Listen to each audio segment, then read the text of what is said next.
membangga-banggakan, ya. Ini juga masuk di level nafsu amarah. Dan tentunya kalau kita bisa naikkan lagi emosi kita ke level yang agak tinggi, minimal yang namanya courageous atau semangat. Nah, inilah.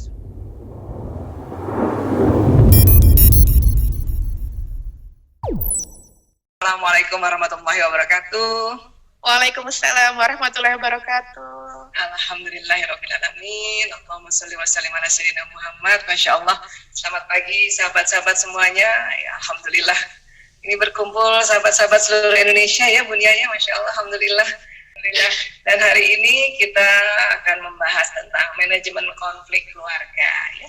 Mungkin sahabat-sahabat juga sebetulnya sudah pernah belajar dan sudah pernah tahu, bahkan mungkin sudah diterapkan ya. Hanya hari ini kita mereview ulang, kita merefresh ulang ya tentang teknik-teknik manajemen konflik ya. Baik Bunia, karena biasanya modul kami berbasis tubuh manusia, jadi saya mohon izin untuk share screen terlebih dahulu ya, supaya lebih mudah untuk dijelaskan. Ya, alhamdulillah, manajemen konflik keluarga, Masya Allah. Baik, kalau kita bicara konflik dalam keluarga itu apa sih sebetulnya, kenapa sih gitu ya, apa penyebabnya gitu ya. Ini karena banyak perbedaan ya. Pertama yaitu perbedaan gender. Tentang laki-laki perempuan ini mungkin sahabat-sahabat sering dengar juga seminar dari kami tentang perbedaan laki-laki perempuan ya.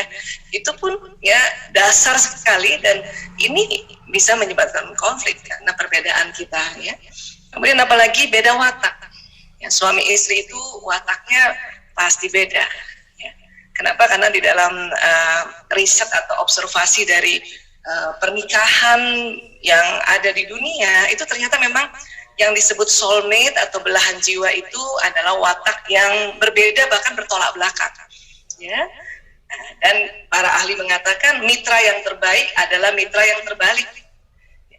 Karena kita nggak belajar makanya kita merasa kok dia gitu ya, kok beda banget ya sama saya kan. Nah, itu yang nanti bisa membuat konflik ya. Kemudian apalagi beda usia. Nah, beda usia. Kita dengan suami aja kadang ada beda usia, sering menjadikan konflik. Kemudian dengan anak-anak juga. Nah, era mereka kan beda ya. Nah, mungkin hari ini banyak para bunda yang sudah milenial ya usianya ya, yang lahir tahun 80-an ke atas. Namun tetap anandanya kan generasinya masuk generasi Z, generasi yang lahir tahun 96 sampai 2010. Dan bahkan ada yang anandanya disebut generasi Alpha yang lahirnya 2011 sampai sekarang dan sampai nanti 2025. Itu saja karakter dari beda usia atau beda generasi ini juga bisa menimbulkan konflik ya. Kemudian apalagi beda pola pikir. Tentu ya pola pikir ini itu didasari karena beda gender, beda watak, beda usia. Jadi kita cara berpikir yang berbeda inilah juga akan menimbulkan konflik ya. Kemudian beda budaya pola asuh ya, apalagi kita Indonesia besar sekali ya, kadang suami istri ya jauh tempatnya ya. Saya nih orang Bugis Makassar, makanya waktu kuliah alhamdulillah diterima di Makassar, dapat suami orang Jogja Klaten. Itu udah beda itu, beda budaya pola asuhnya ya. Nah, inilah yang kadang-kadang muncul konflik karena perbedaan ini ya. Dan juga beda pengendalian diri. Mungkin ada seorang suami istri baru pertama kali menikah ya, belum lagi banyak belajar tentang pengendalian diri karena masing-masing masih muda ya, masih muda terus ya. Tapi kan kalau kita tunggu untuk kita bisa belajar ini semua baru menikah, nanti terlalu tua usia kita dalam saat menikah ya. Untuk itulah maka pada saat kita sudah berumah tangga, kita tetap harus belajar ya. Kenapa? Karena memang justru yang beda-beda ini apabila kita bisa ya siasati dengan ya sesuatu yang kita bisa kelola atau kita kendalikan, insya Allah itulah ladang ya amal buat kita semuanya ya. Jadi sekali lagi tidak usah khawatir untuk berkonflik dalam keluarga ya. Barangkali ada yang masih belum menikah hari ini hadir ya, jadi ayo kita berkeluarga supaya apa? Supaya sempurna kita punya Islam kita, insya Allah. Baik, kemudian ya, nah pada saat sekarang ini kita tambah tegang lagi karena pandemi ya. Jadi faktor pandemi ini adalah faktor membuat ketegangan pada keluarga yang tadi saja sudah banyak perbedaan-perbedaan, itu timbul konflik. Tambah lagi kondisi sekarang ya. Tapi apa boleh buat, ini banyak sekali hikmahnya di pandemi ini yang harus selalu kita syukuri ya. Kita cari apa sih hikmahnya dan kita syukuri. Apalagi ya hikmahnya kita syukuri ya. Kenapa? Karena pandemi ini bukan hanya keluarga kita saja, bukan hanya di Indonesia saja, tetapi ya sebagian besar dunia yang mengalami pandemi. Baik. Kemudian jadi konflik keluarga ini apa sih yang nanti akan disinggung atau akan terjadi, tentang apa sih sebetulnya nanti konflik keluarga ini akan memunculkan apa gitu ya. Jadi konflik keluarga ini akan memunculkan ya, dan ada berkaitan dengan emosi ya, emosi. Kalau kita bilang emosi, apa yang terbayangkan oleh teman-teman? Biasanya marah ya, marah itu salah satu jenis emosi. Emosi ini sebenarnya banyak sekali jenisnya ya. Baik. Dan kalau kita bicara emosi, kita bicara otak manusia. Inilah otak manusia ya. Ini bagian depannya ini ya. Dan kalau kita lihat otak manusia ini, masya Allah, Allah ciptakan otak manusia. Saking pentingnya ditaruhlah di kepala, dilindungi oleh lapisan-lapisan. Ya, terdiri dari otak besar dan otak kecil, dan kemudian terbelah dua ya, otak kanan dan otak kiri ya. Ukuran otak saja sudah berbeda antara laki-laki dan perempuan. Laki-laki otaknya lebih berat sedikit, sekitar 100 gram beratnya ya. Kalau perempuan 1,5 kilo, laki-laki 1,6 kilo gitu. Ya, jadi itu saja sudah beda doh ya.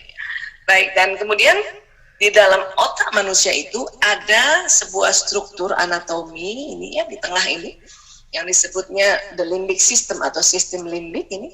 Nah, ini yang mengatur emosi atau pusatnya emosi. Jadi di otak kita yang tadi sekitar 1,5 kilo buat kita yang perempuan ya, 1,6 buat bapak-bapak, itu di tengah otak itu, kepala kita ini ada otak emosi. Ya. Dan para ahli otak mengatakan otak emosi itu adalah intinya otak. Ini yang harus kita kenali agar kita bisa kendalikan. Karena nanti semua konflik itu akan ya bermuara di emosi. Atau semua konflik ini akan mempengaruhi emosi ya. Otak emosi ini semua manusia ada, kita ada, pasangan hidup kita ada, anak-anak ada ya. Bahkan bukan hanya manusia saja yang punya otak limbic system atau otak emosi, hewan golongan mamalia juga punya otak emosi ya. Makanya otak emosi ini sering disebut otak mamalia atau mammalia's brain ya. Nah, ini. Jadi otak kita ini karena di tengahnya ada limbic system ya, ini juga Allah yang menciptakan. Makanya Allah sering menyampaikan dalam Quran, diingatkan kita bahwa kita ini kadang-kadang bisa ya punya sifat binatang. Bahkan kalau kita tidak bisa kendalikan otak emosi ini, kita bisa ya derajatnya lebih rendah dari binatang ini. Ya.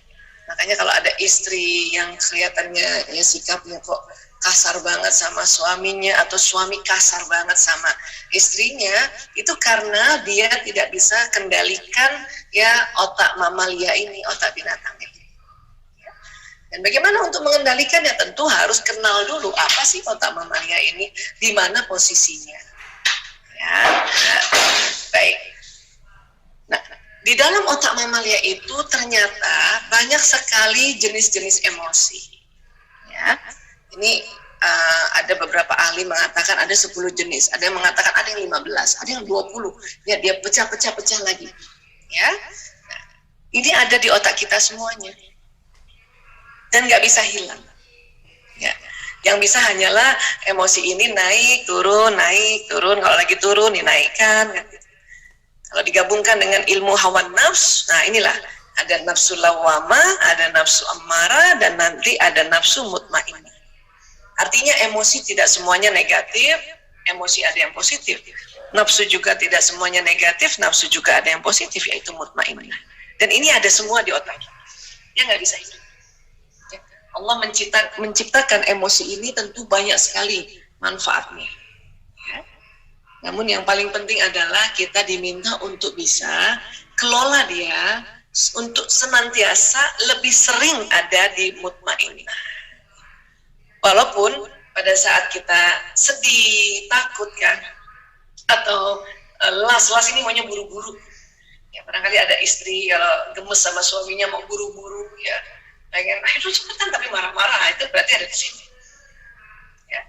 Atau kesal sama anak-anak membangunkan sholat subuh gitu ya, kesal karena antara takut terlambat sholatnya dan marah karena berkali-kali dibangunkan itu nggak bangun, itu berarti ada di sini nih. Ya, bukan semangat. Kalau semangat itu masuk di mutmainnah, dan semangat ini senantiasa ada senyum. Ya, nah, jadi kalau kita mau tahu kita di kondisi kita nih, ya kalau sudah di mutmainnah tuh gimana ya? Nah, itu biasanya ya ditandai dengan senyum biasanya. Ya, nah, semakin naik ke atas emosi semakin positif dan semakin turun ke bawah semakin negatif. Ya, ada emosi di bawahnya sedih ini namanya apati. Apati apa sih Bu Aisyah? Apati ini rasa ya tidak berguna. Kadang-kadang kita nih seorang istri lagi sedih sekali dan kemudian lagi capek, sedih ya, apalagi mau menstruasi atau sedang mens hari pertama atau lagi mau menopause, itu kadang-kadang bisa turun ke apati. Ya, saya nggak ada gunanya jadi istri. Atau lagi kalau misalnya ada anaknya masalah, ya. Saya sejak tahun 98 sampai sekarang urus narkoba, banyak sekali ibu-ibu yang anaknya kena narkoba itu masuk di level apati. Nggak ada gunanya saya jadi ibu, Bu Aisyah. Kenapa Bu? Anak saya pakai narkoba. Oh iya, ibu sedih ya. Iya. Dan kalau ada orang sedih atau ada orang berada di level ini, itu tentu kita harus memahaminya, ya, memakluminya, ya, sehingga dia bisa kita bantu untuk naik ke atas. Ya, nah. Jadi lawama itu terdiri dari apati, sedih dan takut. Amarah terdiri dari las, buru-buru atau rakus di sini. Kemudian marah, termasuk di sini kesel, jengkel, dendam, jijik. Ini masuk di level sini. Dan juga sombong, membangga-banggakan. Ya, ini juga masuk di level nafsu amarah. Dan tentunya kalau kita bisa naikkan lagi emosi kita ke level yang agak tinggi minimal yang namanya courageous atau semangat, nah inilah sudah mulai masuk awal dari nafsu mutmainnah. Ya, semangat ya. Kemudian di atas semangat ada acceptance, menerima, rasa syukur itu ada di sini, di atasnya itu ada damai, dan di atasnya lagi ada yang disebut enlightenment antara 700 sampai 1000 Hz, ya. Nah, dan mulai dari courageous ini adalah zona ikhlas, ya. Jadi apabila kita mengerjakan sesuatu, ya, dan level emosi kita ada di minimal ini semangat, itu sudah ikhlas namanya. Ya. Tapi kita mengerjakan sesuatu di bawah dari semangat, itu berarti di luar zona ikhlas. Sekarang pembelajaran online, kan gitu ya. Kemudian ini kalau di Jakarta ini sedang UAS ya. Ini ulangan akhir semester istilahnya ya. Itu kalau pagi-pagi kita dampingi anak belajar dengan kesel, karena entah kesel, bunda kesel barangkali waktu dibangunkan anak-anak nggak bangun cepat dan sebagainya, dan bunda terus dampingi anak dengan kesel, itu berarti bunda mendampingi anak belajar online itu atau lagi UAS di luar zona ikhlas. Hati-hati, banyak kerugian kalau kita mengerjakan pekerjaan di luar zona ikhlas, banyak kerugian. Ya, dan hati-hati, emosi ini bisa menular. Yang tadinya anak-anak nggak apa-apa, tapi karena bundanya duduk di sampingnya atau di belakangnya dengan marah, itu anak bisa ikut marah, bahkan bisa lebih marah lagi. Ya.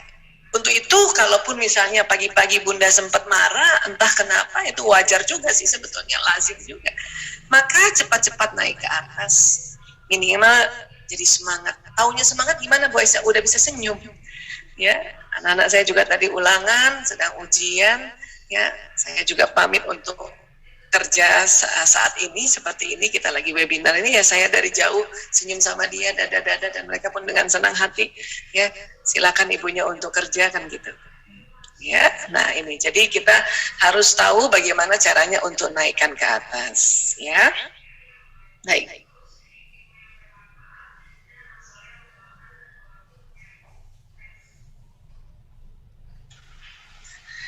Jadi emosi ini ada semua di otak manusia, dan ini bisa naik turun ini. Pada saat dia naik gitu ya, alhamdulillah berarti kita masuk ke mutmainnah. Tapi terkadang sudah di atas pun kadang-kadang bisa turun ke bawah, bisa turun lagi jauh ke bawah lagi, ya. Misalnya kita sudah tenang, sudah damai, ya, tiba-tiba mendengarkan berita bahwa pandemi ini akan 2 tahun lagi, itu bisa tiba-tiba turun ke bawah, takut ke sini, ya, padahal udah di atas, seperti itu, ya. Nah, inilah yang harus kita pahami bahwa emosi ini naik, turun, ya. Dan kalau kita keseringan di bawah, tidak cepat-cepat naik, ya, itu akan mendatangkan kerugian, baik kerugian dari kesehatan, imunitas menurun, vitalitas juga menurun, ya, dan satu lagi keimanan juga menurun. Jadi keimanan seseorang itu naik turun itu dikarenakan ada si emosi ini, ya. Kalau kita keseringan di bawah, takut, nanti kita lupa bahwa Allah Maha segalanya, Allah Maha pelindung, Allah Maha memberikan kepulihan, Allah Maha memberikan rezeki, ya, Allah Maha, ya, segalanya. Itu kalau kita sering kelamaan di bawah itu nanti lupa, ya. Itulah makanya pada saat kita di bawah, kita, ya, tentu kita hormati juga kita punya emosi. Habis itu kita cepat-cepat naik ke atas, ya. Baik. Sekarang bagaimana untuk kita naik ke atas, ya? Pertama, ya, cara paling umum adalah tarik nafas dalam, ya. Dan ini luar biasa. Kadang-kadang, ya, badan kita nih kalau lagi capek banget atau lagi kesel sama seseorang, kita tanpa terasa menghela nafas, gitu, ya. Nah, itu Allah memberikan mekanisme alamiah pada tubuh kita untuk segera menghela nafas. Karena apa? Melepaskan kekesalan, melepaskan ketakutan, melepaskan kesedihan dan sebagainya, ya. Dan tentu kita juga bisa kelola ini dengan sadar, ya. Kalau kita sudah tahu rasanya kita tiba-tiba tarik nafas, menghela nafas, ya sudah, kita, ya, lanjut lagi tarik nafas panjang, ya. Dan kalau bisa sambil menghembuskan nafas itu membayangkan semua perasaan kesel, marah, jengkel dan sebagainya keluar lewat mulut, gitu, ya.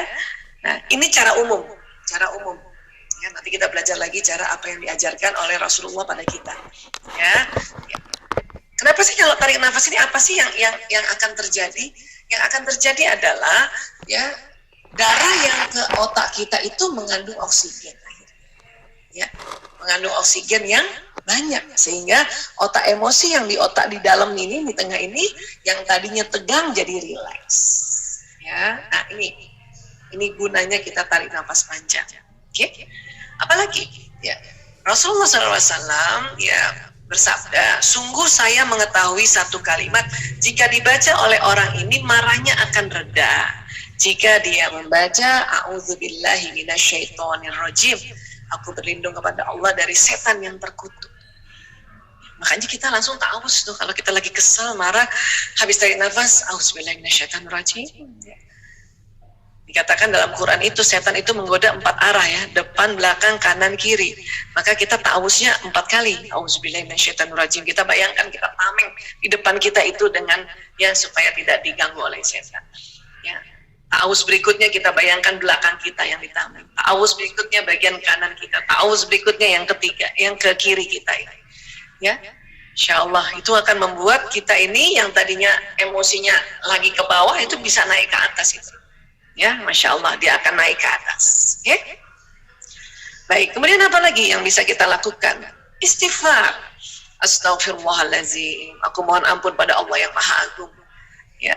Rasulullah SAW bersabda, siapa saja rutin membaca istighfar, maka Allah akan memberikan solusi atas setiap kesulitannya, penyelesaian bagi setiap permasalahannya, dan dia akan memberinya rezeki dari jalan yang tak terduga, ya Allah. Saya yakin sahabat-sahabat semua sudah sering lakukan ini, ya. Dan sering juga dengar bahwa istighfar ini banyak fadilahnya, banyak keutamaannya, banyak manfaatnya, ya. Hari ini kita refresh lagi. Jadi kalau kita anggap saat ini atau sedang konflik dengan keluarga ini menjadi satu, ya, hal-hal yang sulit, maka disuruh istighfar kita. Kenapa? Karena Allah akan memberi solusi atas setiap kesulitan. Kalau kita anggap kondisi sekarang ini masalah, ya, lagi kesel sama suami kah, lagi kesel sama anak kah, ya, atau lagi, ya, kondisinya seperti ini, pandemi yang berkepanjangan, itu kan kita anggap masalah, maka disuruh istighfar. Astagfirullahaladzim. Ya. Kenapa? Karena Allah memberikan penyelesaian bagi setiap permasalahan. Dan kalau kita anggap rezeki kita ini terhambat, maka kita diminta untuk istighfar. Kenapa? Karena Allah akan memberi rezeki dari jalan tak terduga, Masya Allah. Ya. Jadi kalau apapun kita ini, karena kadang-kadang kita tuh suka lupa ilmu macam-macam ya. Ilmu parenting bisa lupa. Kalau apa? Kalau sedang emosinya turun ke nafsu amarah atau nafsu lawamah, itu lupa. Ya. Dan kadang-kadang ya kita lupa harus melakukan apa, nggak tahu mau bikin apa. Maka tarik nafas, ta'awuz, istighfar. Ya. Oke, itu luar biasa. Pada saat kita istighfar, astagfirullahalazim, itu karbon dioksida keluar dari mulut. Setelah karbon dioksida keluar dari mulut, hidung akan tarik oksigen. Dan akan ya masuk lagi ke dalam tubuh kita, masuk lagi ke otak, darah membawa oksigen yang banyak, makanya otak emosi yang tadinya tegang itu akan rileks dan level emosi akan naik ke atas. Masya Allah. Ya. Apalagi biasanya yang Nabi minta sama kita, ya, ajarkan kita ini, ya, rubah posisi. Rasulullah SAW bersabda, apabila kalian marah dan dia dalam posisi berdiri, hendaknya dia duduk. Dengan itu marahnya akan reda. Jadi bunda kalau lagi kesel marah ya, entah marah sama siapa, sama suami, sama anak atau sama tetangga, lagi berdiri segera duduk, ya, dan nyender gitu, senderan. Boleh nggak duduk di bawah Bu Aisyah? Oh lebih bagus lagi duduk di bawah, depro itu di bawah tuh, ya duduk di bawah langsung di lantai itu lebih baik lagi, ya. Dan jika belum juga reda, hendaknya dia mengambil posisi tidur. Maka kita rebahan. Nah, bunda udah duduk, sudah tarik nafas, ta'awuz, istighfar, kok rasanya masih nggak enak perasaan. Udah, ya rebahan, posisi tidur, rebahan. Ya. Boleh di lantai, boleh di tempat tidur, silakan. Ya, sambil juga tarik nafas panjang, ta'awuz, istighfar. Ya. Nah, ini ternyata teknik ini diteliti oleh ilmuwan-ilmuwan ya, baru beberapa dekade ini ya. Padahal Nabi 1400 tahun lalu sudah mengajarkan kita ini manajemen emosi. Ya. Nah, salah satunya ini Lisa Erlin McLeod, ini konsultan pernikahan, apa dia bilang? Ya, kami telah menemukan bahwa memutuskan untuk tidur dalam kondisi masih marah atau emosi negatif ternyata sering menjadi pilihan terbaik. Karena dulu para ilmuwan tuh kepengennya kalau ada masalah diselesaikan hari itu juga, ternyata nggak bisa begitu. Udah bawa tidur aja dulu. Karena Nabi juga suruh kita begitu kan. Nah, seorang yang memutuskan istirahat dan tidur justru memungkinkan dirinya untuk membersihkan pikiran mereka, ya, untuk mendapatkan pikiran lebih jernih keesokan harinya sehingga pertengkaran biasanya diselesaikan dengan lebih baik. Jadi rebahan aja. Saya juga kalau lagi kesel sama suami gitu ya, sudah duduk, tarik nafas, ta'awuz, istighfar, masih nggak enak, minta izin, saya rebahan dulu ya. Dan suami saya juga tahu kalau waktunya tidak tidur, kok Bu Isa rebahan, itu pasti ada sesuatu tuh dia. Itu kode juga itu. Ya, makanya kadang-kadang dia suka liatin saya, ya. Atau memang saya sakit, dan tentu ada sesuatu kan kalau kita minta izin rebahan duluan tiduran. Ya, sambil kita, ya sambil rebahan bukan rebahan saja, kita tarik nafas, kita ta'awuz, istighfar berulang-ulang.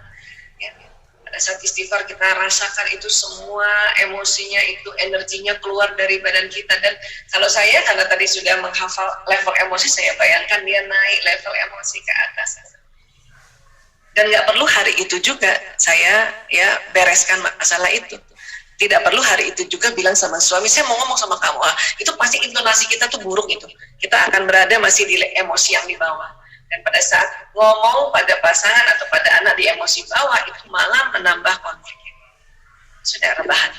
Kadang rebahannya nggak lama ya, 1 jam saja, habis itu ya, habis dengar azan asar, terus sholat asar, habis itu udah enak banget.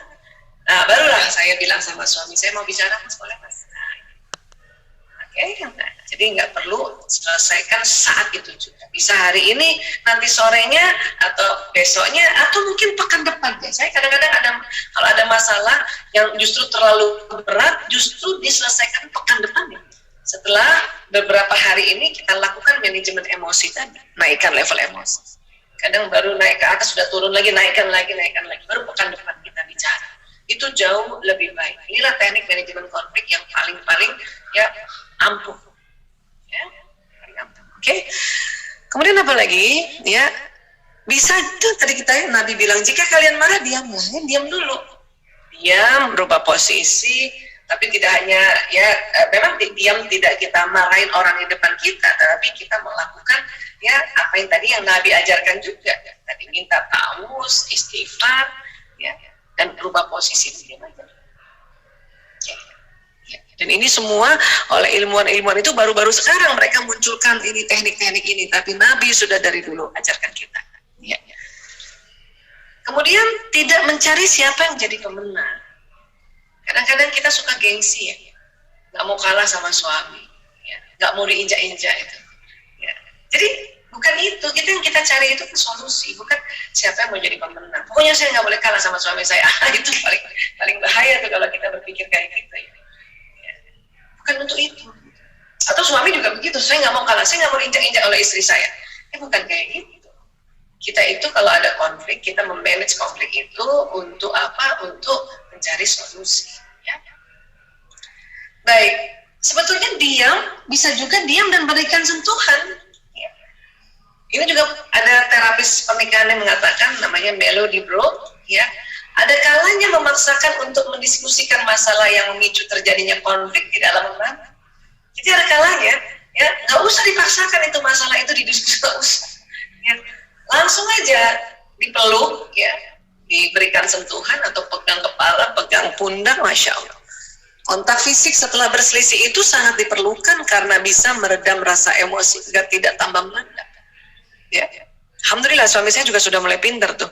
Jadi kalau saya kesel banget gitu dan udah diem gitu ya nggak bisa apa-apa, dia kadang-kadang dia usap-usap kepala, dia pegang tangan saya dan itu meluluh langsung kita itu. Ya, dan tidak usah dipaksakan untuk kita bahas di situ saat itu juga. Oke, mungkin kalau mau kita bahas nanti saja itu tadi yang saya bilang pekan depan atau mungkin bulan depan. Ya. Ini harus kita pahami karena memang betul ya kita diam berikan sentuhan saja. Ya, itu sudah sama anak-anak juga gitu, anak-anak kesel, bosen ya, atau dia nangis, kadang-kadang kita nggak perlu nasihati, mereka peluk aja, peluk. Maka ini akan memberikan sesuatu yang luar biasa. Apa sih yang terjadi pada saat ya seseorang itu dipeluk? Ya, hormon oksitosin dan dopamin meningkat. Oksitosin dan dopamin ini adalah 2 dari 4 hormon bahagia dan cinta. Ya. Jadi kalau kita dipeluk aja, diusap-usap kepala, pegang tangannya gitu ya, atau anak-anak ya kita peluk aja gitu, itu ya dari otak kita akan keluar hormon bahagia. Ya. Dan selain itu hormon kortisol yang menimbulkan stres menurun jumlahnya dalam tubuh. Di mana sih Bu Aisyah tempatnya hormon bahagia itu? Di otak kita, ini namanya kelenjar pituitari. Itu ada persis itu kalau pertemuan 2 alis nih kalau dibor ke dalam ini ada namanya kelenjar pituitari ini dari sini ke sini. Disitulah tempat hormon bahagia. Ya, ada dopamin, oksitosin, serotonin, endorfin, bahkan hormon menghilangkan rasa sakit itu ada di kelenjar pituitari. Pada saat kita dipeluk, ya dipegang tangannya, diusap kepala atau punggung ditepok-tepok begini ya, itu keluar hormon bahagia. Masuk ke mana Bu Aisyah? Masuk ke pembuluh darah, nanti jalan ke seluruh tubuh. Allahu Akbar. Ya. Terus tadi kortisol menurun. Kortisol di mana Bu Aisyah? Kortisol itu letaknya di sini. Di atas ginjal. Makanya ini ada ginjal, di atas ginjal ada namanya kelenjar adrenal, ada 2 kanan kiri. Ini biasanya mengeluarkan hormon stres. Salah satunya kortisol. Ya. Nah, itu makanya kadang-kadang kalau kita stres, hormon kortisol ini masuk ke dalam ya lambung kita, di dalam pencernaan kita, makanya kita bolak-balik mules ya. Nah pada saat kita dipeluk hormon bahagia meningkat, hormon kortisol yang ada di dalam tubuh itu karena dia terlanjur keluar tubuh karena kesel tadi itu berkurang. Masya Allah ya. Jadi saya kira itu paling asik gitu ya. Atau kadang-kadang kalau Bunda misalnya ya Bunda kesel dan lihat suami nggak meluk, Bunda minta aja, ayah peluk aku, Abi peluk aku. Misalnya Umi merasa kesel tapi kok si Abi nggak meluk-meluk juga, Abi bilang aja, karena laki-laki kadang-kadang bingung saya harus ngapain ya, kadang laki-laki tuh bingung saya harusnya gimana ya, makanya kita kasih tahu peluk aku. Saya juga sering gitu, Mas, aku pengen dipeluknya, peluk banyak. Dia udah tahu tuh, oh berarti istri saya sedang nggak enak perasaannya nih, ya nggak enak emosinya nih, pasti lagi turun. Ya udah dia peluk, walaupun nggak berlama-lama, dia peluk sebentar, usap-usap kepala. Nanti saya juga bilang, udah Mas, alhamdulillah udah enakan. Ya, itu perlu kok diomongin, dan itu ya wajar dan it's okay, nggak masalah. Baik, kemudian berempatilah. Anda bisa menempatkan diri Anda di posisi pasangan dan berempati dengan perasaannya. Coba pahami apa yang dirasakan. Ya, coba kita cari tahu apa sih yang sebetulnya dipikirkan. Ya, watak suami saya ini watak yang selalu kepengen ya istrinya ada. Ya, padahal kita menganggap, kenapa sih selalu harus ditemani? Harus berempati lah. Oh, dia tuh kepengen begitu. Ya. Nah, pada saat berempati inilah kita perlu belajar perbedaan gender, perbedaan watak, perbedaan bahasa kasih. Ya, itu harus dipelajari. Ya. Nah, kemudian dalam surat Al-Baqarah 187, Bismillahirrahmanirrahim, mereka para istri adalah pakaian bagi kalian para suami, juga kalian pakaian bagi mereka. Jadi kita saling-saling sama-sama menutupi, kan? Ya, pakaian, Masya Allah. Ya. Ini saya kasih sedikit ulasan bahwa kalau kita belajar tentang gender itu penting sekali. Kenapa? Karena memang ya laki-laki tidak sama dengan perempuan. Walaisa zakaru kal untha, itu ada di Ali Imran ayat 36. Dan ini nggak satu ayat loh, cuman 1/4 ayat. Dan diteliti oleh ilmuwan, memang beda. Ya. Bedanya apa? Oh, banyak sekali. Ya mungkin teman-teman sudah pernah dengar. Tapi hari ini saya mau ulas sedikit ya tentang mimik wajahnya. Mimik wajah. Kalau perempuan karena otot wajahnya lentur karena ada hormon perempuan yang namanya estrogen progesteron, maka perempuan ini kalau lagi menyimak sesuatu ya itu dalam waktu 10 detik mukanya bisa 6 kali berubah itu. Ya. Dan ketahuan kita, perasaan kita tuh ketahuan kalau lagi sedih, terkejut, marah, gembira, takut, gairah, muka kita tuh ketahuan. Kenapa? Karena estrogen progesteron membuat otot wajah kita lentur. Ya. Tapi laki-laki itu biasanya nggak ketahuan wajahnya. Ya, apalagi kalau baru pulang sampai rumah 10 menit pertama sampai di rumah, apapun perasaannya, laki-laki itu ya wajahnya seperti ini. Sebetulnya dia senang lihat istrinya ya, atau bahkan bergairah lihat istrinya. Cuman mukanya rata. 10 menit pertama. Atau mungkin bunda misalnya ya, terutama sebelum pandemi kan kita sering ikut taklim ya, pergi ke masjid ikut taklim. Kemudian kita misalnya kasih tahu suami lewat chatting di WA atau di SMS, ya Abi jemput Umi dong, kata si suami oke, gitu. Pas datang waktu dia jemput muka dia begini nih. Kita sering salah sangka, kita sangka dia nggak suka jemput kita. Padahal belum tentu, bisa jadi dia gembira banget jemput istrinya, atau lihat istrinya pulang dari taklim tuh laki-laki bergairah loh. Kenapa? Karena istrinya pasti jadi lebih baik lagi kalau istri itu habis taklim. Cuman mukanya begini bunda, sama. 10 menit pertama tuh sama mukanya kayak gini, ya. Sehingga apa? Sehingga kalau kita nggak belajar, ini kita keselnya gara-gara ini. Terus dalam hati apa tuh kan dia nggak suka kan jemput kita. Kita bilang gitu. Atau kalau suami baru pulang ke rumah, kita sambut ya, Assalamualaikum, Waalaikumsalam. Terus istri kan udah senyum kan? Karena kita tadi belajar kalau senyum itu berarti kita ada di nafsu mutmainnah. Kita senyum 5 menit, dia belum jawab, ya belum membalas senyum. Karena 10 menit laki-laki mukanya kayak gini. Apa yang terjadi? Itu kita mulai jengkel lagi tuh kan. Yang nggak suka kan pulang ke rumah gitu. Dan akhirnya si istri yang tadinya senyum cantik, ya lama-lama mukanya buruk lagi. Dari senyum akhirnya manyun. Laki-laki suka bingung, kenapa tadi dia senyum? Ya, jadi laki-laki suka lihat perempuan. Ya, pertama dia lihat kok cantik banget ya dia senyum ya. Tapi kok cuma 5 menit dia manyun gitu. Bapak-bapak tuh suka heran loh sebetulnya. Kenapa dia manyun? Gitu. Kita kesel karena apa? Karena kok laki-laki kita kasih senyum mukanya rata begini. Padahal sebetulnya dia bisa jadi gembira, bisa jadi gaya. Aisyah taunya laki-laki dia marah kepada kita itu dari mana? Setelah 10 menit. Kalau setelah 10 menit laki-laki atau suami itu marah-marah, berarti datang sudah marah. Tapi setelah 10 menit dia biasa aja, ngomong biasa, terus dia juga tegur kita, ya biasa aja, berarti dia datang itu udah gembira. Gembira. Ya, ini sering sekali terjadi konflik gara-gara pandangan 10 menit pertama. Atau pagi-pagi, Ya, subuh-subuh itu laki-laki bangun tidur itu mukanya 10 menit tuh begini. Ya. Padahal punten maaf, barangkali ya sebelum subuh tadi ya sempat berhubungan intim suami istri, itu berarti bahagia ya. Perempuan tuh habis hubungan intim mukanya tuh bisa senyum-senyum bahagia. Tapi laki-laki bisa rata kayak gini. Dan ibu-ibu akan merasa, tuh kan, dia nggak suka kan tadi sama ya gitu.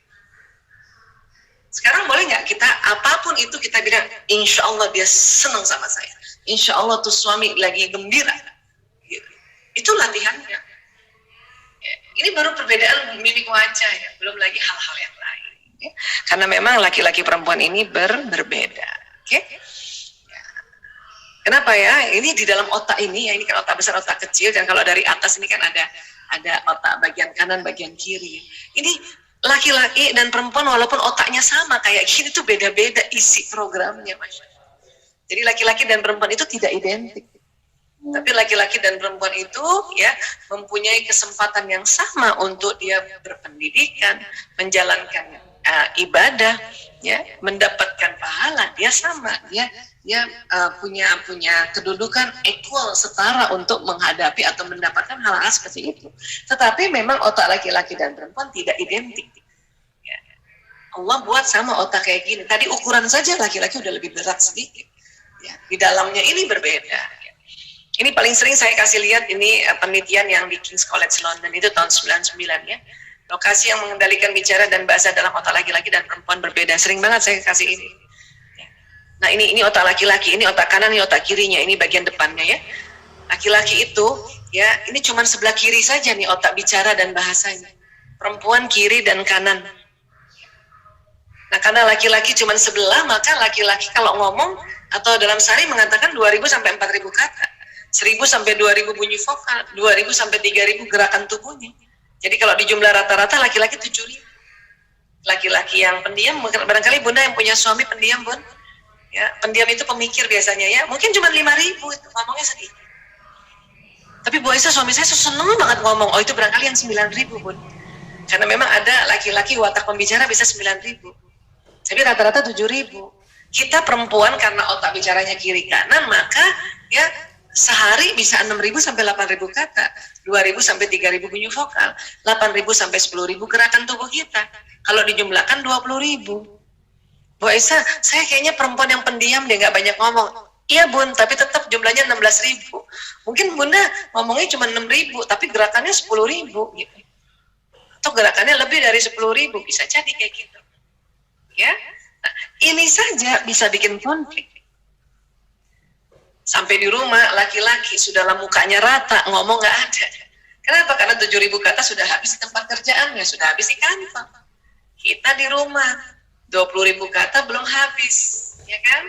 Kemudian kita juga muka kita kan selalu berseri-seri gitu kan?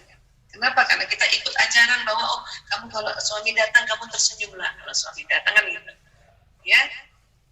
Tapi itu tadi karena ini beda maka respon dari laki-laki berbeda. Ini lagi yang bikin perempuan sering baper tadi, emosinya turun levelnya. Kadang dari semangat nih mau menjemput suami datang itu bisa turun jatuh ke berapa ke sedih. Jauh banget itu jatuhnya. Tangganya itu gelincir namanya. Terjun bebas. Kenapa? Karena kita nggak tahu bahwa oh ternyata laki-laki emang begitu mukanya, bukan ke suami saya aja. Ngomong panjang lebar dijawab cuma ternyata bukan cuma suami kita begitu aja, hampir semua suami begitu. Tapi ada suami juga yang dia sengaja nggak mau habiskan kata-katanya di luar. Kenapa? Karena dia untuk istrinya. Kalau ada suami yang kayak gitu, TOPPGT itu keren banget, Masya Allah. Bisa jadi itu suami rajin taklim, ya, atau baca sirah nabinya lengkap. Dan juga sudah belajar bahwa ya saya cuma sedikit kalau saya ngomong, makanya kasih sisakanlah 2.000 buat istri saya. Seneng ya kalau kayak gitu. Tapi lebih banyak lagi bapak-bapak yang belum lagi belajar ya, dia habiskan 7.000 katanya di luar rumah untuk kerja. Sampai di rumah istrinya cuma dapat iya keselnya minta ampun. Itu bisa konflik. Tapi sekali lagi insya Allah dengan kita tarik nafas, ta'awuz, istighfar, Allah kasih petunjuk, diingatkan kita bahwa laki-laki ngomongnya dikit, oh iya. Nah, kadang-kadang kita udah belajar ilmu ini, udah belajar ada di otak kita, tapi kalau kita sedang emosi negatif, ilmu lupa sementara. Ya. Tapi itu tadi, waktu kita ta'awuz 4 kali, kemudian kita istighfar berulang-ulang, maka ya akhirnya pelan-pelan ilmu ingat lagi, oh iya, dia kan laki-laki, emang mukanya rata, ngomongnya sedikit itu. Itulah makanya mengapa kita disuruh kita berbanyak istighfar. Kenapa? Itu ilmu yang pernah kita pelajari, ingat lagi. Ya Allah, laki banget suami gue. Atau para bunda barangkali suaminya sedang di luar kota atau LDR kan, ya WA panjang lebar suami cuma jawab oka, atau kadang dirit nggak dibales. Gemes banget ya. Tapi ya begitu, itu karena beda kata, dijawab oka aja udah syukur bun. Ya. Kita memang stoknya banyak 20.000 kata. Dan ada penelitian mengatakan perempuan kalau dalam satu hari komunikasinya kurang dari 16.000, tidur malamnya nggak nyenyak. Makanya tanpa sadar kita juga kalau kita chat suami itu panjang lebar, semua dijawab, semua diceritakan gitu, semua ditulis kita. Bahkan kalau kita ketawa saja itu nggak cukup emotikonnya 1, perempuan itu emotikonnya bisa 5 bun. Masih juga ditambah lagi tulisan hehe titik. Itu kita perempuan, karena kita bawah sadar kita mau mengeluarkan 20.000 kata ini. Ya. Alhamdulillah, makanya tadi suatu Bunda Makfiratin cerita tentang ya Sayyidina Umar bin Khattab. Ya itu tadi, karena kita semua perempuan ya sejak zaman dulu memang 20.000 kata. Merepet aja, tapi setelah merepet itu kita jadi plong. Maka kalau para ayah yang belajar sirah, baik sirah Nabi, baik sirah Khulafaur Rasyidin, dia sudah paham bahwa istrinya memang harus dikasih kesempatan untuk bicara. Ditambah lagi dari observasi atau ya temuan dari ilmuwan-ilmuwan dari sunnatullah ini, nah itu udah senang aja, udah bilang aja. Tapi kadang anaknya tanya, ayah, abi, kenapa Umi ngomong terus? Biarin nak, supaya lepas perasaannya, supaya emosinya naik. Itu asik kalau kayak gitu. Ya. Dan perempuan itu kalau sudah dibicarakan semuanya udah tenang. Untuk itu makanya, alhamdulillah kalau ada bunda yang sudah bisa menyalurkan 20.000 kata ini dengan sebaik-baiknya. Apa sih Bu Aisyah? Ya, baca Quran. Kalau sudah bisa one day one juz tuh 20.000 ini terrealisasi dengan baik, Masya Allah. Atau mengajar. Itulah makanya pandemi anak-anak sekolah ini kembali ke rumah semua untuk kita bisa keluarkan 20.000 ini. Suami saya saja juga seneng banget kalau lihat agenda saya, Bu Aisyah seminar 3 kali sehari, dia seneng banget itu. Apa? Supaya 20.000 kata ini keluar. Jadi kalau dia datang setelah nanti sore atau menjelang maghrib dia datang, saya nggak ribut lagi. Kenapa? Karena memang dengan sadar, oh ya perempuan itu makanya paling bagus ya mengajar. Apapun bidangnya, tapi coba mengajar itu lewat bidangnya itu. Gitu. Ya, seperti tadi Bunda Nia ya, Bunda Nia punya kursus bahasa Inggris, Bunda Nia sendiri yang mengajar itu keren banget. 20.000 kata ini bisa disampaikan. Dan tadi luar biasa, terima kasih tada para sponsor tadi. Saya yakin nih bunda-bunda pada saat berbisnis kan dipakai 20.000 katanya kan. Itu keren banget, Masya Allah. Ya. Telur asin, telur asin tuh saya seneng banget telur asin. Cuman jauh banget di Kalimantan ya, gimana caranya ya. Tapi itulah tadi kita dengan sadar 20.000 kata ini kita bisa salurkan dengan hal-hal yang baik. Allahu Akbar, Masya Allah. Ya. Nah, ini dia nih kalau pas lagi online kayak gini, ibu lebih cenderung lebih banyak bicara secara verbal pada anak-anaknya, karena verbalnya 6.000 sampai 8.000, kita ngomong itu bisa 2.000 3.000, ya gerakan tubuhnya 8.000 10.000, makanya ya harusnya kita nggak boleh konflik lagi sama anak-anak. Kenapa? Karena memang kita punya potensi ini. Dan ketahuilah bunda, pada saat kita ajarkan anak-anak dan ilmu itu dipakai seumur hidupnya, maka amal jariahnya buat bundanya mengalir terus. Pada saat nanti anak kita juga jadi bunda, kemudian diajarkan lagi kepada anak-anak ya, pada anaknya lagi mengalir terus. Ya, selama ini kan banyak sekali kita para bunda menitipkan sama bapak ibu guru kan. Ya Bapak Ibu guru yang banyak pahalanya. Sekarang dibagi-bagi, kita diingatkan lagi. Alhamdulillah. Ya. Setelah saya senang sekali nih ada sekolah ibu nih, ya, mengingatkan kita sebagai ibu untuk kita bisa mengajar. Kenapa? Karena memang potensinya banyak. Ya, kita potensinya banyak. Oke? Bapak-bapak gimana? Kalau bapak-bapak cenderung lebih bicara sedikit, berkata singkat, dan langsung pada intinya. Jadi kalau bapak-bapak ngajar itu beda dengan ibu-ibu. Jadi bunda nggak boleh banding-bandingkan cara mengajarnya kita dengan pengajar ayah. Ayah pokoknya to the point. Ya, ini juga, ini harus paham. Karena kadang-kadang bunda itu suka konflik sama suaminya gara-gara ya minta tolong bapaknya ngajarin pada saat ini sekolah dalam online kayak gini. Bapak-bapak langsung ngomong to the point. Apa dia bilang bapak-bapak sama anaknya? Mana tugasnya? Udah isi. Itu bapak-bapak. Karena kata-katanya sedikit. Kalau kita kan pasti kita jelaskan, nah ini nanti tugasnya diisinya mulai dari nomor satu ya. Nah kita jelasin itu kenapa? Karena 20.000 kata kita, ya terdiri dari verbal, bunyi vokal dan gerakan tubuh kita. Bapak-bapak mah dikit-dikit aja singkat-singkat. Emang ngomongnya dikit, belum lagi dia pakai untuk dia bekerja kan? Nah sekarang, kalau kita punya anak perempuan supaya anak perempuan itu merasa disayang oleh ibunya sehingga tidak menimbulkan konflik, maka kalau anak perempuan sedang bicara pun, coba lihat matanya ya, lihat matanya, tatap dia, ya tatap deh, ya, lihat mukanya, itu anak perempuan senang banget, dan itu juga mengurangi konflik. Kita juga kalau kita ngomong suami lihat muka kita, kita senang banget ya. Tapi laki-laki beda, laki-laki justru tidak suka kontak mata. Para bunda yang punya anak laki-laki supaya ya mengurangi konflik, tolong kalau lagi ngomong sama anak laki-laki nggak perlu anak laki-laki lihat muka kita, nggak tahan ya. Katanya mata sama mata nggak bisa ketemu laki-laki, paling beberapa detik. Banyak bunda-bunda kan suka gitu kan, lihat bunda sini, lihat bunda, lihat Umi mau bicara, lihat Umi. Itu nggak usah kalau buat anak laki-laki. Umi ngomong aja, ya ngomong aja dan nggak usah lihat muka dia. Gitu. Saya biasanya kalau bicara sama anak laki-laki saya nggak lihat mukanya supaya dia lihat muka saya. Seperti ini nih. Kalau laki-laki nggak dilihat wajahnya, nggak dilihat matanya, malah dia senang lihat wajah kita.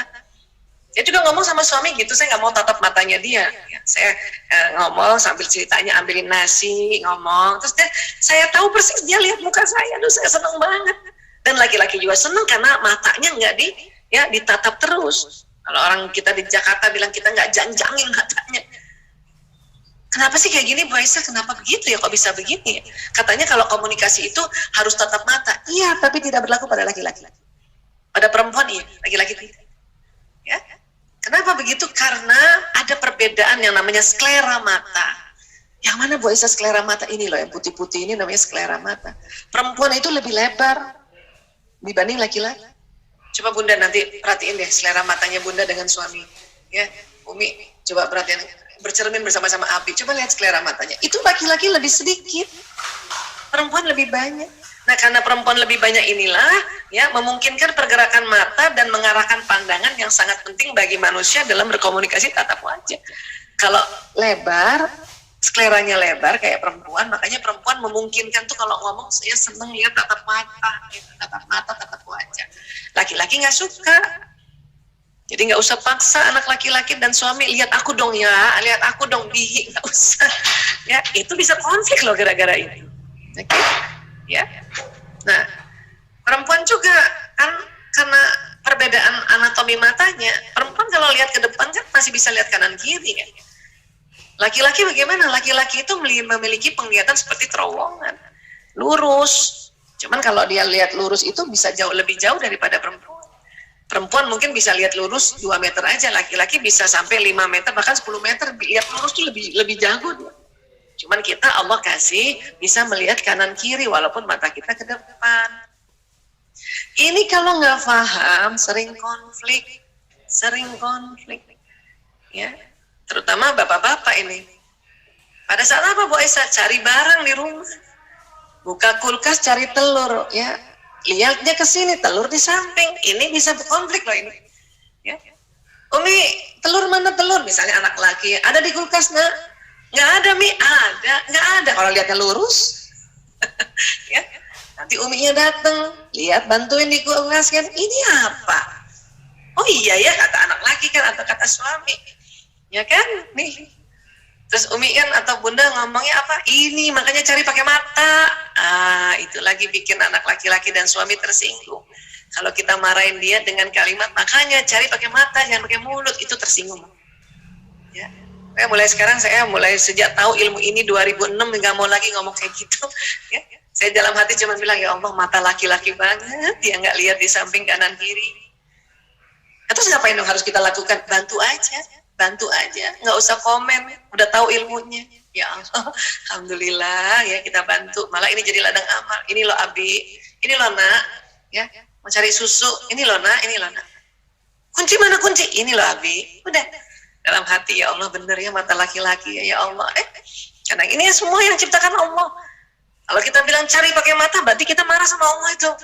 Ya, nah ini harus kita pahami. Yang sudah pernah tahu tentang ini saya ulang-ulang supaya tambah paham. Kenapa? Kadang-kadang ilmu ini kalau diulang-ulang ini akan tambah paham, tambah ingat. Tapi juga pas lagi marah lupa sesaat. Makanya yang diingat lagi adalah tarik nafas, ta'awuz, istighfar. Bos Aisyah, saya nggak sempat tahu, saya istighfar aja, itu juga nggak apa-apa, bagus. Pokoknya ada yang diingat, ada yang kita ingat tentang Allah itu. Oh ya Allah, ya Allah, ya Allah, itu luar biasa. Ya, oke. Dan ini otak manusia ini dari sampingan kayak gini, kalau dibelah ini ada di tengah ini namanya corpus callosum. Ya, mungkin juga bunda-bunda sudah pernah tahu. Perempuan ini corpus callosumnya kan lebih tebal. Ini corpus callosum kayak gini nih posisinya. Tuh, di tengah melengkung. Laki-laki ada, perempuan ada. Tapi perempuan lebih tebal, 30% corpus callosumnya. Dan corpus callosum ini yang menghubungkan otak kiri kanan. Di atas corpus callosum ini otak tidak terhubung tuh nih. Dia berpisah ya. Nah, menurut Dr. Roger Grosky PhD, ahli neurologi dari UCLA, corpus callosumnya perempuan lebih tebal dari laki-laki. Bahkan di riset itu dikatakan 30% lebih tebal. Ya.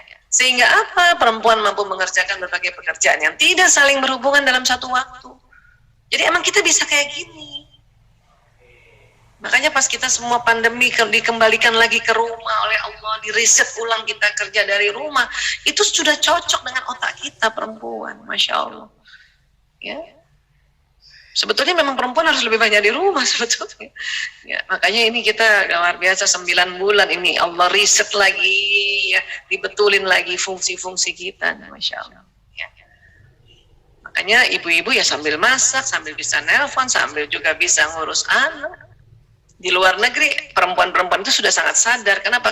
Penelitian itu duluan di sana hasilnya dibanding kita. Mereka tahun 99 udah tahu hasilnya, kita baru 2006. Maka dengan senang hati mereka juga ajak anaknya. Ya, atau sambil nyusuin, sambil nyuapin anak. Dan itu nggak marah. Harusnya kita juga begitu, apalagi kita sudah diajarkan sebelumnya gitu bahwa ya kita memang perempuan tugas utamanya adalah mendidik anak, ya, dan juga membantu suami kan. Pekerjaan yang lain tuh itu nomor sekian itu. Ini harus kembali lagi ke sini. Dan sekarang kalau kita sudah bisa multitasking kayak gini, ya sudah memang kerja juga, alhamdulillah, tapi kan bisa nih sambil bawa anak, ya. Kalau laki-laki bagaimana? Otak laki-laki dibuat untuk pekerjaan khusus. Pada saat laki-laki fokus pada pekerjaan di depannya, setelah 10 menit ke atas, otaknya konsentrasi dan pendengaran menurun. Jadi laki-laki hanya dapat mengerjakan satu pekerjaan dalam satu waktu. Apalagi setelah 10 menit, ya ingat setelah 10 menit. Karena bapak-bapak ada yang suka bilang, saya bisa kok lebih dari, iya karena belum 10 menit. Sudah 10 menit, bapak-bapak tuh fokus sama yang di depannya dan pendengaran menurun. Ya. Nah ini laki-laki banget. Banyak perempuan istri-istri konflik gara-gara suaminya lagi nonton, dipanggil 1 kali nggak jawab. Dan istri langsung marah, panggil 2 kali juga nggak jawab, panggil 3 kali nggak jawab, panggil ke-4 kali baru jawab. Maka ibu-ibu, para bunda, pada istri ini menganggap, wah laki-laki ini suami saya nggak peduli sama saya. Padahal bukan, Bun. Dia lagi konsentrasi, nggak dengar. Apalagi ini ada suaranya nih, televisi. Working from home, fokus di sini udah setengah jam. Dia nggak tahu bunda ada di samping, nggak lihat.